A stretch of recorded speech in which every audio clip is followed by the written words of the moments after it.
Next सवाल जिसकी हम बात करेंगे, इसमें हम कैलकुलेट करने वाले सिंपल इंटरेस्ट को।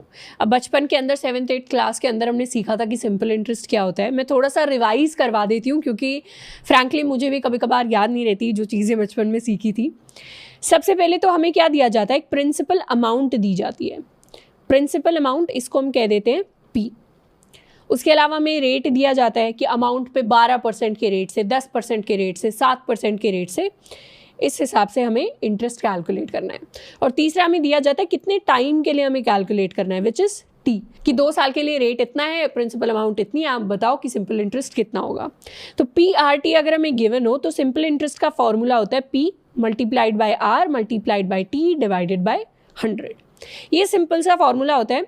इंटरव्यू में वैसे इतनी सिंपल प्रॉब्लम्स नहीं आती है जिनके हम फ्लो चार्ट्स बना रहे हैं, लेकिन अगर कभी कभार मान लीजिए फन के लिए या किसी दोस्त ने पूछ लिया है, कहीं भी आप इजी लेवल के प्रॉब्लम्स प्रैक्टिस कर रहे हैं, वहाँ पे कहीं पूछ लिया, तो कभी भी ऐसा नहीं होगा कि आपको सिंपल इंटरेस्ट का फॉर्मूला आता है या नहीं आता है उसके ऊपर आपको जज किया जाएगा।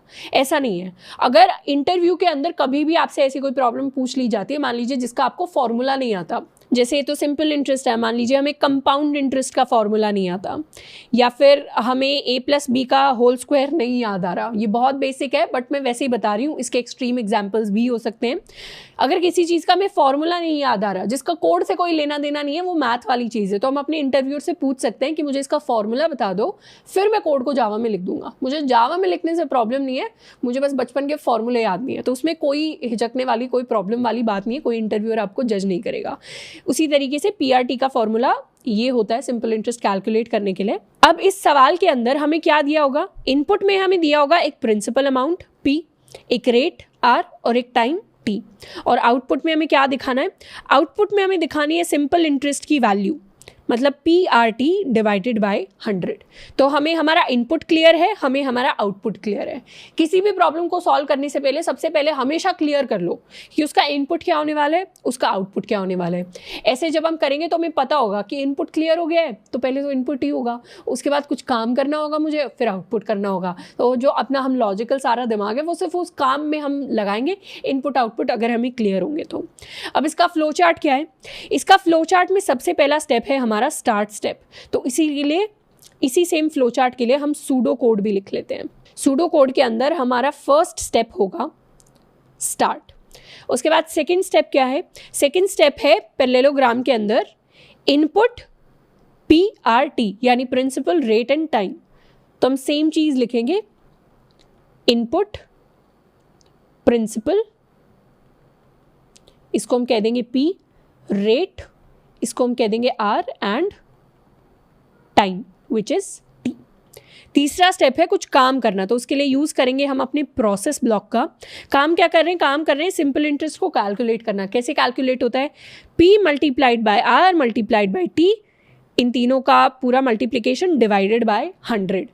अब एक स्पेशल चीज़, जावा के अंदर जो मल्टीप्लिकेशन साइन होता है वो ये छोटे वाला x नहीं होता, मैथ वाला। मतलब मैथ में मुझे लिखना होगा AXB इस तरीके से कुछ, जावा के अंदर हम लिखते हैं A*B, यानी इस तरीके से क्रॉस बनाते हैं, बीच में एक लाइन लेके जाते हैं। ये होता है जावा के अंदर मल्टीप्लिकेशन का साइन। हम सूडो कोड में चाहें तो ये लिख सकते हैं, पर मैं आपको धीरे धीरे थोड़ा थोड़ा जावा से भी फेमिलियराइज करा रही हूँ यहाँ पे। तो मल्टीप्लिकेशन के लिए हम हमेशा ये लिखेंगे, डिवाइड के लिए हम इसको लिखेंगे, तो हमने ये लिखा है।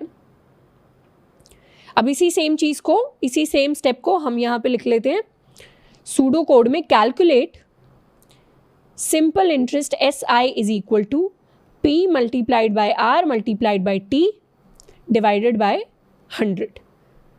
चौथा स्टेप क्या होगा, चौथा स्टेप है कि एक बार सिंपल इंटरेस्ट कैलकुलेट हो गया तो अब हमें उसे प्रिंट करवाना है, तो यहाँ पे लिख देंगे प्रिंट सिंपल इंटरेस्ट। तो फोर्थ स्टेप हो जाएगा हमारे लिए प्रिंट, इसको हम डिस्प्ले भी कह सकते हैं, इसको हम आउटपुट भी कह सकते हैं, सिंपल इंटरेस्ट। ये जो SI है इसकी जगह मैं पूरा सिंपल इंटरेस्ट भी लिख सकती हूँ, पर क्योंकि SI लिखने में टाइम कम लगता है तो मैंने अपने वेरिएबल का नाम SI लिया है। एक बार मेरा सॉल्यूशन खत्म हो गया, मतलब PRT इनपुट करके मैंने अपना सिंपल इंटरेस्ट आउटपुट करा दिया, तो अब मैं क्या करूँगी, अब मैं कर जाऊँगी अपने सॉल्यूशन से एग्जिट। तो यहाँ पे सूडो कोड में फिफ्थ मेरा जो स्टेप होगा that will be my exit step. तो एक तरीके से मैंने अपना फ्लो चार्ट भी देख लिया है और मैंने अपने सूडो कोड को भी लिख लिया अपने प्रॉब्लम के सोल्यूशन के लिए।